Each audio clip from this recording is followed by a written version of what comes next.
بتبدأ الحلقة وورد عايزة العيلة كلها تشهد معاه في المحكمة في إنهم يقولوا إن هي في كامل قواها العقلية علشان تاخد حضانة بنتها ملاك من نجم، وطلبت من العيلة كمان إنه علشان باسم ونجم ما يفترقوش عن بعض إن هما يروحوا يلغوا التوكيلات اللي هما عاملينها لباسم ونجم علشان إدارة أملاكهم، وبكده باسم ونجم مش هيعرفوا يقسموا الشركة والأملاك ويفترقوا عن بعض ويفضلوا مربوطين ببعض على طول. وهي بعد ما ده يحصل هتاخد ملاك بنتها وتسافر برا البلد وتبعد خالص عن نجم. وكمان ورد طلبت من نبيل ان هو يشهد معاها، وقعدت تتكلم مع نبيل وعرفت منه ان هو ما كانش السبب في خطفها وان هو ما ساعدش نورس في حاجة. ونبيل بيقول لها ان هو ما عندوش مكان يبات فيه او يقيم فيه بعد ما نجم طرده من البيت. فورد بتقوله ان هو يروح يقعد في البيت بتاعها اللي في المزرعة ويعيش فيه مؤقتا لحد ما يحل مشكلته مع نجم ويرجع البيت من تاني. وبعدها رنا بتروح لورد وبتقول لها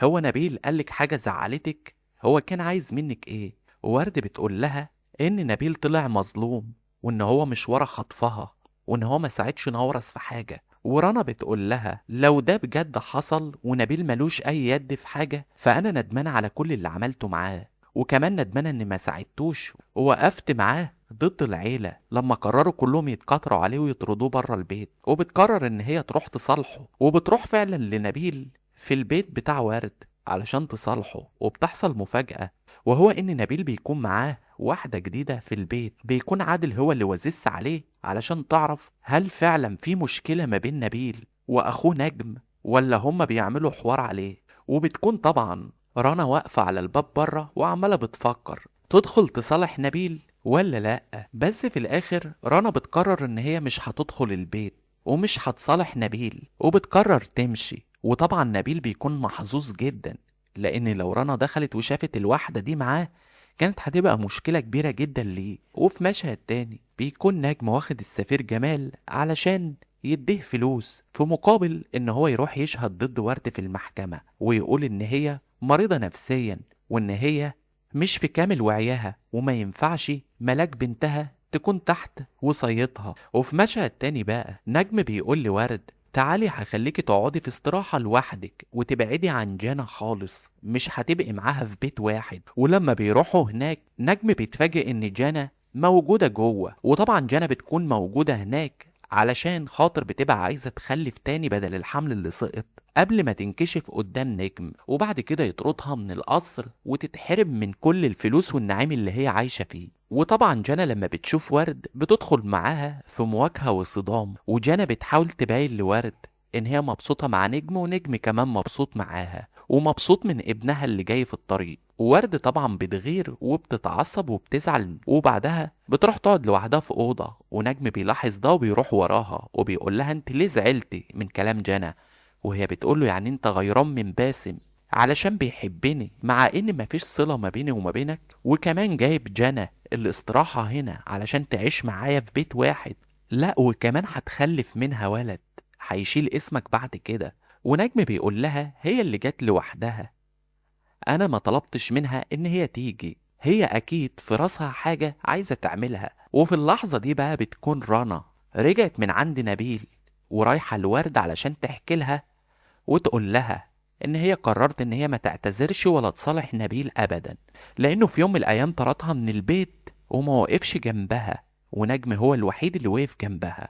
وبيكون بقى نجم جايب الشرطة علشان يكملوا تحريات ويتحققوا من الست اللي كانت سبب في خطف ورد، وبيخلي ورد تقعد معاهم وتحكي لهم كل حاجة. وفي مشهد تاني بيكون الدكتور بقى جايب الجهاز اللي بيكشف عن الجنين علشان يشوف نوع الجنين في بطن جنى.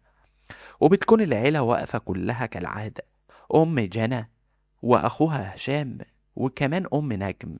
وطبعا جنى خايفة بقى إن هي تنكشف، وبتروح على طول تكلم نورس في التليفون وتقول له الحقني أنا هعمل إيه دلوقتي أنا في ورطة. وهو بيقول لها أنا قلتلك على الحل بس أنت مش بتسمعي الكلام، الحل إنك تحملي تاني من نجم وتجيبي طفل جديد قبل ما الموضوع ينكشف وتنطردي بره القصر. وهي بتقوله بس مفيش وقت، ده الدكتور جاي يكشف بكرة. وفي آخر مشهد بقى في الحلقة بتكون ورد واخدة العيلة كلها ورايحة بيهم المحكمة علشان يشهدوا معاها قدام القاضي ويقولوا إن هي في كامل قواها العقلية، وإن نجم بيستغلها علشان ياخد ملاك بنتها وعامل مؤامرة مع أبوها السفير. ونجم بيروح لهم هناك وبيتفاجئ إن العيلة كلها واقفة مع وارد وهتشهد ضده في المحكمة. فبيقول لهم أنا ما كنتش أعرف إنكم بتكرهوني قوي كده، بقى كلكم جايين تقفوا مع وارد وهتبيعوني. وبيبص الورد ويقول لها افهمي يا بنت السفير، انا ما بفهمش باللعب ولا بالمحاكم، انا بفهم بشيء تاني هتعرفيه في الوقت المناسب. وبعدها بياخد ملاك ويدخل بها المحكمة جوه وبيقول لها ما تخافيش يا ملاك، انت مش هتسيبيني ومش هتروحي لوالدتك ولا السفير.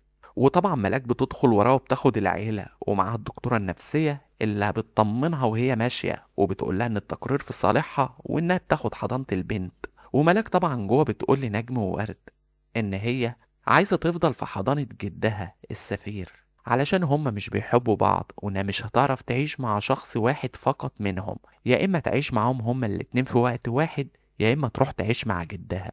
ودي طبعا بتكون احداث الحلقة اللي جاية من مسلسل ليل، الحلقة 47.